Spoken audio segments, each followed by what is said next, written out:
bohong. Aku hanya memikirkan satu peraturan penting. Kenapa kau lakukan hari ini kalau kau bisa melakukannya besok? Hahaha. Few moments later.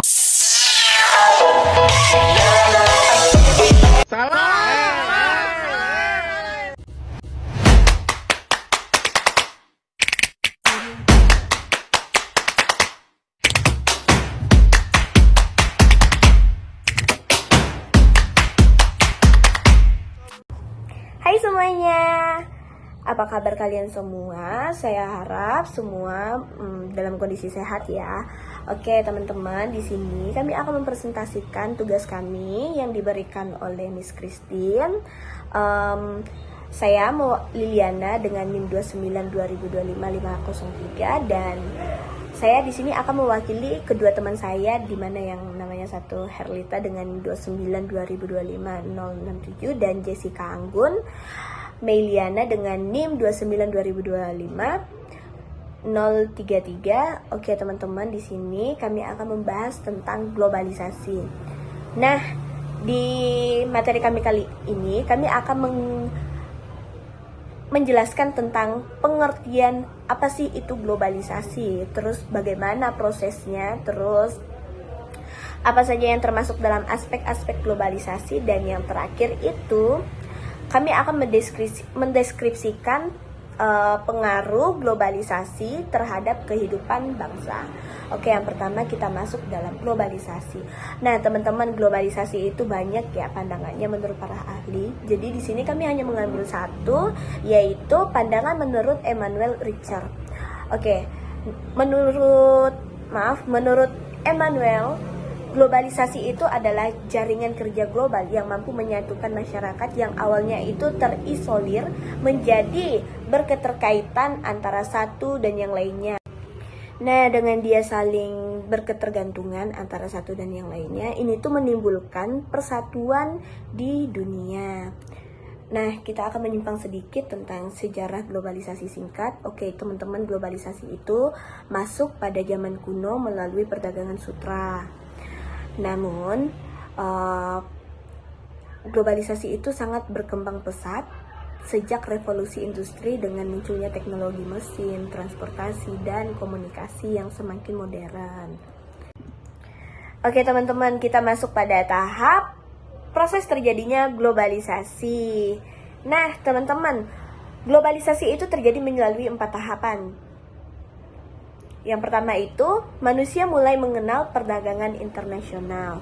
Oke teman-teman, benih-benih globalisasi itu tumbuh saat manusia itu mengenal perdagangan antar negara. Ini tuh terjadi pada abad-abad silam, bahkan sebelum Masehi ya teman-teman. Nah, perdagangan ini tuh terjadi, yang terjadi antar negara itu bukan hanya sekedar pertukaran barang dan jasa, melainkan terjadi pula pertukaran informasi dan transfer nilai-nilai budaya. Tahap yang kedua itu adalah penyebaran agama. Pada kisaran tahun 1000 sampai 1500 Masehi, pedagang Tiongkok dan India itu menelusuri agama lain melalui jalur darat yang dikenal dengan jalur sutra. Nah, ini tuh menjadi cikal bakal dari perdagangan bebas ya teman-teman. Secara umum, tahap kedua ini tuh ditandai dengan adanya dominasi perdagangan dan penyebaran agama serta ilmu pengetahuan kaum muslim di Asia, Afrika, dan Eropa.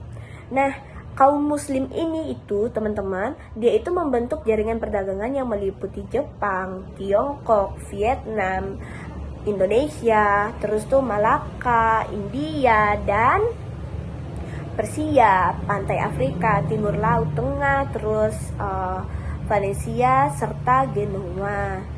Itu dia ya teman-teman, penyebaran agama. Terus yang ketiga itu di perkembangan industri dan teknologi.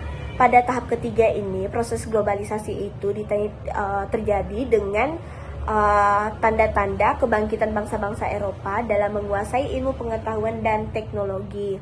Nah, kebangkitan ini itu terwujud dengan semangat bangsa Eropa untuk menguasai sumber daya yang ada di belahan negara-negara lain. Negara-negara Eropa itu menjadi pelopor eksplorasi dunia. Antara lainnya itu ada Spanyol, Portugis, Inggris, dan Belanda. Kondisi ini tuh dapat dilihat dari eksploitasi, dan penjajahan yang dilakukan oleh bangsa-bangsa Eropa kepada seluruh belahan dunia. Nah, teman-teman, masuk pada tahap yang keempat, yaitu berkembangnya pasar bebas. Nah, berkembangnya pasar bebas ini terjadi pada arus globalisasi yang terus berkembang dengan pesat. Ini tuh dapat momentumnya saat Perang Dingin berakhir dan komunisme yang dipelopori oleh Uni Soviet itu runtuh. Runtuhnya komunisme ini itu tuh seakan-akan memberikan pembenaran bahwa kapitalisme merupakan jalan terbaik untuk mewujudkan kesejahteraan dunia. Nah, melalui paham yang berkembang, yaitu kapitalisme, ini tuh dapat membuka wawasan bahwa perkembangan globalisasi pada tahap terakhir ini menggunakan pasar bebas yang berlaku dan terus berkembang dari waktu ke waktu. Nah, tahapan proses globalisasi inilah yang kemudian bertahan dan terus dikembangkan di belahan negara-negara di dunia sampai saat ini. Oke teman-teman, kita sudah masuk pada aspek globalisasi yang akan dijelaskan oleh Herlita.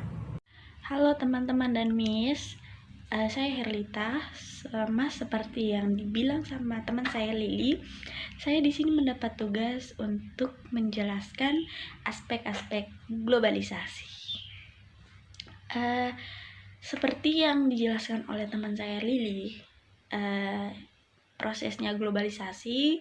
Jadi di situ saya bisa menguraikan atau kita bisa lihat bersama-sama teman-teman bahwa globalisasi itu bersifat multidimensi. Di sini saya akan menjelaskan ada 4 aspek globalisasi. Yang pertama ada aspek ekonomi, yang kedua ada aspek politik, yang ketiga ada aspek sosial dan budaya, yang keempat atau yang terakhir ada aspek demografi. Nah, teman-teman, ada aspek yang pertama, yaitu aspek ekonomi. Nah, seperti yang kita ketahui teman-teman, yang berkaitan dengan ekonomi, pasti berkaitan dengan pertukaran barang, keuangan, jasa, dan perdagangan antar negara. Nah, itu akan membuat negara atau pasar dunia lebih terbuka dan kompetitif. Contohnya, ada kerjasama negara atau blok regional antara ASEAN, NAFTA, Uni Eropa, atau dengan negara-negara lain. Nah, selain itu teman-teman, globalisasi ekonomi menghendaki perdagangan bebas melalui mekanisme pasar. Mekanisme pasarlah yang akan menentukan apakah sebuah produk dari sebuah negara dapat bersaing atau tidak. Pola ekonomi global inilah yang kemudian memunculkan neoliberalisme. Pasar akan dikuasai oleh komoditas-komoditas dari negara maju yang memarginalkan atau meminggirkan negara-negara miskin. Sebagai akibatnya, itu muncullah kesenjangan ekonomi. Nah, ini berarti globalisasi ekonomi tidak menjamin keadilan sosial dan kesejahteraan masyarakat lemah dan miskin, baik dalam skala internasional maupun dalam skala nasional. Yang kedua, ada aspek politik. Nah, kalau mendengar kata politik, pasti teman-teman atau Miss tidak asing lagi di telinga. Aspek politik masuk juga dalam aspek globalisasi. Kenapa? Karena yang kita ketahui, aspek politik itu berkaitan dengan sistem pemerintahan, kerjasama antar negara, keamanan, hak asasi manusia atau HAM, demokrasi juga teman-teman. Itu berkaitan dengan aspek politik yang berkaitan juga dengan globalisasi. Nah, mendorong terbentuknya organisasi internasional atau regional yang bertujuan menjaga stabilitas dunia. Contohnya PBB, isu-isu global, dan itu membutuhkan penanganan bersama seperti terorisme COVID-19. Di kehidupan politik juga guys, itu menyangkut bermacam-macam kegiatan yang berkaitan dengan perilaku politik individu maupun perilaku kelompok kepentingan. Globalisasi politik menyangkut berbagai isu. Ada dua, yaitu isu demokratisasi dan isu hak asasi manusia. Proses demokratisasi cenderung mengglobal, seperti ditunjukkan oleh semakin banyaknya negara yang mengaku sebagai negara yang demokrasi. Bersamaan dengan itu, kesadaran warga negara untuk berpartisipasi dalam bidang politik juga cenderung meningkat dimanapun di berbagai belahan dunia. Begitu pula tentang hak asasi manusia, teman-teman. Di situ pemahaman, kesadaran untuk menghargai hak asasi manusia serta upaya untuk menegakkannya juga semakin tumbuh di mana-mana. Kita masuk yang ketiga, ada aspek sosial dan budaya. Berkaitan dengan nilai-nilai, norma, kepercayaan, agama, bahasa, seni, dan budaya dari berbagai masyarakat yang ada di dunia. Itu membuat masyarakat terbuka dan toleran terhadap perbedaan. Contoh, adanya multikulturalisme yang merupakan pengakuan terhadap perbedaan. Dan juga globalisasi budaya melalui televisi, film, musik, dan sebagainya menyebabkan bertemunya budaya-budaya dari berbagai negara. Pertemuan budaya ini dapat menyebabkan terjadinya fusi kebudayaan baru yang produktif. Selain itu, globalisasi dapat membantu terciptanya budaya yang kokoh dengan menegakkan kembali asal-usul etnis atau kebangsaan dan membangkitkan tradisi serta landasan-landasan religius. Kita masuk aspek yang keempat nih, atau aspek yang terakhir, ada aspek demografi. Aspek demografi yang kita ketahui pastinya mencakup migrasi, perubahan struktur usia, dan pertumbuhan populasi. Kalau migrasi, teman-teman, itu pasti mencakup yang namanya perpindahan tenaga kerja.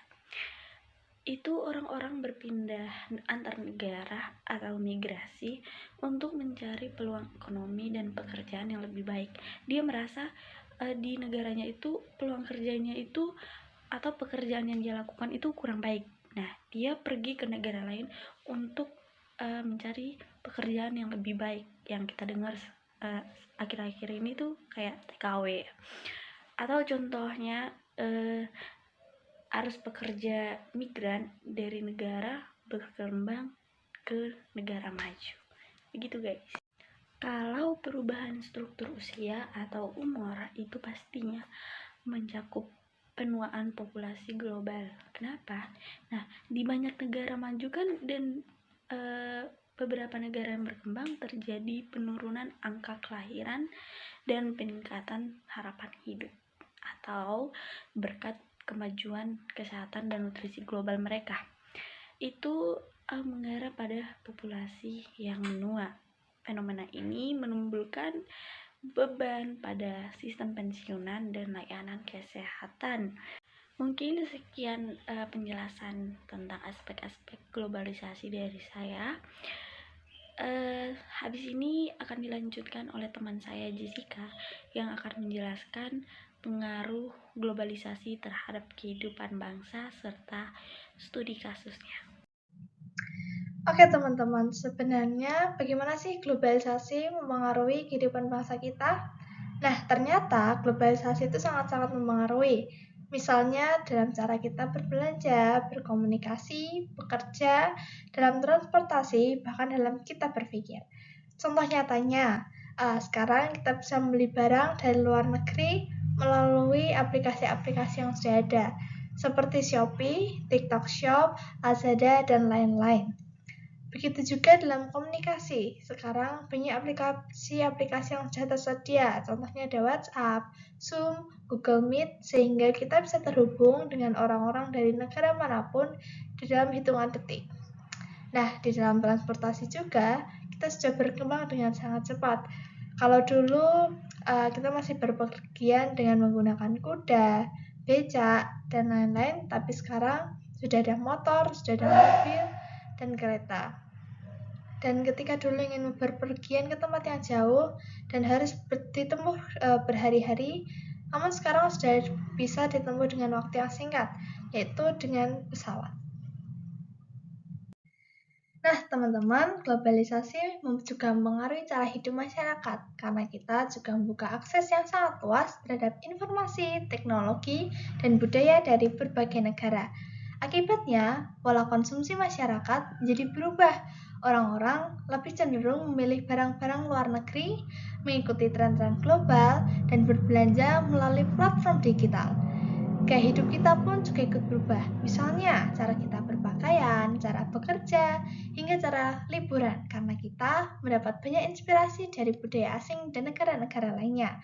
Dalam interaksi sosial, globalisasi membuat orang lebih sering menggunakan media sosial dan berkomunikasi secara digital, sehingga hubungan tidak lagi terbatas oleh jarak dan waktu. Nah, sementara itu, struktur ekonomi juga ikut berubah karena persaingan sekarang menjadi global. Produk-produk dari luar negeri masuk dengan mudah dan industri lokal harus cepat beradaptasi. Pada sisi budaya, globalisasi memunculkan pencampuran budaya sehingga masyarakat semakin terbuka terhadap nilai-nilai baru. Tetapi hal ini juga sangat beresiko karena kita bisa kehilangan jati diri kita. Nah, globalisasi ternyata juga memiliki banyak dampak positif, seperti mempercepat pertumbuhan ekonomi, membuka peluang pekerjaan, memperkaya budaya lokal, serta memperkuat kerjasama antar negara.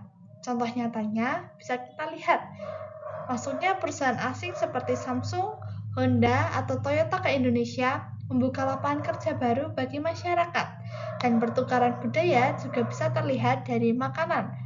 Sekarang kita bisa dengan mudah menemukan sushi, ramen, atau Thai tea, bahkan menjadi favorit anak-anak muda.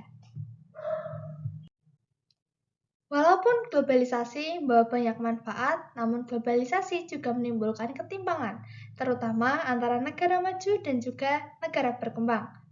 Banyak negara berkembang, termasuk di Indonesia, masih harus mengimpor barang-barang maupun teknologi dari negara maju.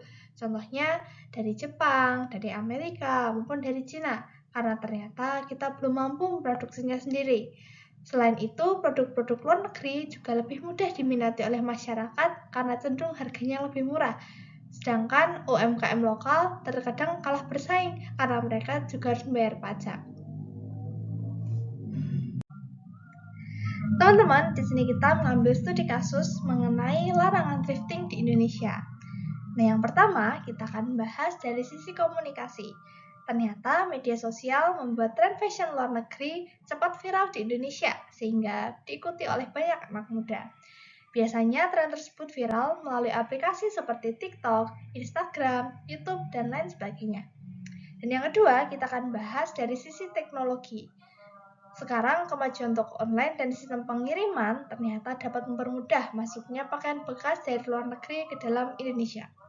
Karena sekarang siapapun dapat mengaksesnya dimanapun mereka berada. Yang ketiga, kita akan bahas dari segi ekonomi. Harga pakaian impor yang sangat murah ternyata bisa menarik banyak konsumen. Apalagi kita bisa mendapatkan brand-brand terkenal jika kita beruntung. Tetapi justru hal inilah yang akan mengancam industri tekstil lokal dan bisa mengurangi pendapatan negara. Apalagi jika ilegal, karena ternyata mereka tidak membayar pajak. Dan yang keempat, kita akan bahas dari sisi sosial dan sisi budaya. Globalisasi membuat masyarakat lebih mudah terhubung dengan budaya dari berbagai negara. Akibatnya, nilai, kebiasaan, dan gaya hidup asing masuk dan mempengaruhi kehidupan sehari-hari, sehingga anak-anak muda semakin gampang meniru gaya berpakaian global, sehingga thrifting dianggap sebagai bagian dari identitas dan gaya hidup modern. Bahkan di era sekarang, banyak anak muda yang tidak paham terhadap fashion dari daerahnya masing-masing. Teman-teman, yang terakhir kita akan bahas dari segi politik. Pemerintah akhirnya mengeluarkan larangan impor pakaian bekas di dalam Peraturan Menteri Perdagangan atau Permendag. Bahkan, pemerintah telah merevisi peraturan tersebut sebanyak 3 kali. Nah, hal ini dilakukan untuk melindungi industri tekstil nasional. Nah, dari alasan-alasan itulah pemerintah tidak memperbolehkan impor baju bekas secara ilegal. Dan dari sini kita bisa melihat bahwa globalisasi ternyata sangat berpengaruh terhadap negara kita. Terima kasih. Nah, teman-teman, tidak terasa kita sudah sampai ke dalam kesimpulan. Jadi, globalisasi merupakan proses keterhubungan antar negara yang didorong oleh teknologi dan komunikasi. Globalisasi membawa peluang dan tantangan yang perlu kita sikapi secara bijak. Hal ini dilakukan agar kita tidak kehilangan jati diri kita sebagai bangsa Indonesia dan tidak menimbulkan ketimpangan. Nah, aku ada satu quotes nih. Di era globalisasi, kesempatan tidak datang pada mereka yang menunggu, tetapi kepada mereka yang berani belajar dan beradaptasi. Anton